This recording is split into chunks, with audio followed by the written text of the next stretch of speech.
সময়টা ছিল 2014। আমি তখন ক্লাস 4-এ পড়তাম। স্কুল থেকে গরমের বন্ধ দেওয়া হলো 1 সপ্তাহ। তো আমি বাসায় যেয়ে আম্মুকে বললাম, আম্মু অনেকদিন মামা বাড়ি যাই না, গরমের বন্ধ দিছে স্কুলে, তো মামাদের বাড়িতে বেড়ে আসি। আম্মু বলল, তোমার আব্বুকে বলো।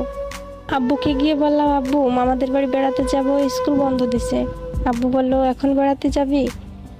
যা তাহলে, বেশি দিন বেড়াস না, তাড়াতাড়ি চলে আসিস।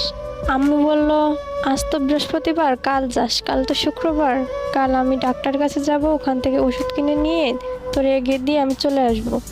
খুশিতে আমি আত্মহারা, তাড়াতাড়ি গিয়ে ব্যাগ টেক গুছিয়ে রেখে দিলাম, পরের দিন সকালে যেতে হবে। মামাদের বাসা আমাদের বাসা থেকে বেশি দূর না, 20 টাকার ভাড়া। আম্মু ওষুধ কিনে আমাকে মামা বাড়ি রেখে বাসায় চলে গেল। দিনটা খুব ভালোই কাটছিল আমার মামা বাড়ি গিয়ে। আমরা এক ব্যাচের কয়জন ছিলাম, মামাতো ভাই মামাতো বোন। অনেক ভালো লাগতো মামাদের বাড়িতে গেলে। মাঝখানে একটা দিন চলেও গেল। রোববার সকালবেলা খাওয়া দাওয়া শেষ করে বাড়ির পিছনের বাগানটাতে খেলা করছিলাম কয়জন মিলে। হঠাৎ করে দেখি আমার আব্বু এসে বলতেছে, তামান্না এদিকে আয়। আমি বললাম, আব্বু তুমি কখন আসলা? আব্বু বলতেছে, এই তো এখন আসছি, চল বাড়ি চল। আমি বলতেছি, কেন আব্বু? দুদিনই তো হয়নি, এখনো আসছি। আব্বু বলতেছে, তোকে ছাড়া ভালো লাগে না বাড়ি, বাড়িটা ফাঁকা ফাঁকা লাগে, চল আমার সাথে চল, বাজার করে নিয়ে ওদিক দিয়ে চলে যাব। সেদিন ছিল হাটের দিন, আমাদের ওখানে হাট বসতো রবিবারে। আমিও জেদি বাচ্চা, আমি বললাম, না আমি যাব না এখন, তুমি চলে যাও, আমি কদিন থেকে তারপর যাব। আমার আব্বুর মুখটা কেমন জানি ভারী হয়ে গেল। 20 টাকা হাতে দিয়ে বলল, আচ্ছা ঠিক আছে, কিছু কিনে খাস। তাই বলে বেশিক্ষণ আর দাঁড়ালো না আব্বু, তাড়াতাড়ি বাড়ির দিকে রওনা দিল। আমি একবার ভাবলাম আব্বুর কি হলো, হঠাৎ করে মন খারাপ করে আবার চলে গেল। ভেবেও আর ভাবলাম না, তাড়াতাড়ি গিয়ে ওদের সাথে আবার যোগ দিলাম খেলায়। দুপুরবেলা খাওয়া দাওয়া শেষ করার পর মামার রুমে যেয়ে টিভি দেখতে লাগলাম। টিভি দেখতেছি, কিন্তু আমার মনে কোনো শান্তি হচ্ছে না।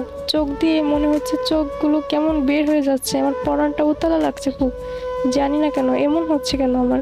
রুম থেকে একবার বাইরে বের হচ্ছি, আবার রুমে ঢুকছি, টিভি দেখছি, তবুও মনে কেমন জানি লাগছে, চোখ দিয়ে এমনি এমনি পানি বের হচ্ছে, মনের ভিতর শান্তি পাচ্ছি না। হঠাৎ করে কে জানি আমার আন্টির ফোনে ফোন দিছে। ফোন দেওয়ার পর 4-5 জনে মিলে পিস পিস করে কি জানি বলছে। আমার কাছে মনে হচ্ছে ওরা আমার কাছে কিছু লুকাচ্ছে। এরপর আন্টি আমাকে এসে বলতেছে, তোর আব্বু অনেক অসুস্থ, তাড়াতাড়ি চল, বাড়িতে যেতে হবে এখনই।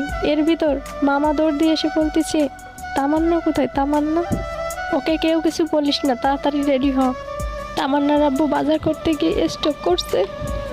দৌড় দিয়ে ঘর থেকে বের হলাম। বললাম, আন্টি কি হয়েছে? আব্বুর কি হয়েছে? বলতেছে, তোর আব্বু অনেক অসুস্থ, তাড়াতাড়ি চল, কিচ্ছু হয় না, সব ঠিক হয়ে যাবে। এই কথা বলে আন্টিও কান্না করা শুরু করছে। আন্টির কান্না দেখে আমারও খুব কান্না পাচ্ছে। আমি মনে মনে ভাবতেছি, একটু আগেই আমার আব্বু আসছিল আমার কাছে, কি হলো, হঠাৎ এমন হলো কেন? পাশের বাড়ির এক মামার গাড়ি নিয়ে এসে মামা বললো, তাড়াতাড়ি সবাই উঠে পড়ো। সবাই তাড়াতাড়ি গাড়িতে উঠে পড়লো। গাড়ির থেকে নামতে না নামতেই দেখলাম রাস্তা ভরা মানুষ আর মানুষ। হঠাৎ করে আমার ভাই দৌড় দিয়ে এসে বলল, আমার না বোন, আমার এটা আমাদের সাথে কি হলো? বাড়ির উঠোনের সামনে যেতে না যেতেই দেখলাম মরা খাটিয়ার উপর শুয়ে আছে আমার আব্বু। আমার আম্মু ঘরের ভিতর চিৎকার করছে আর কান্না করছে।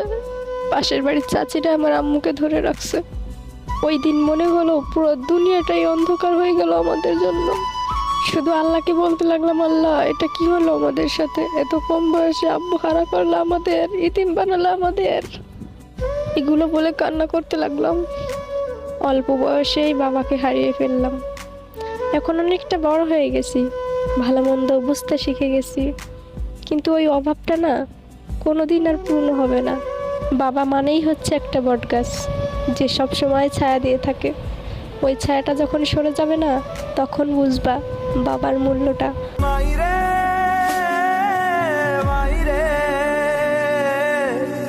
मुझसे ही रूठी मेरी परछाई।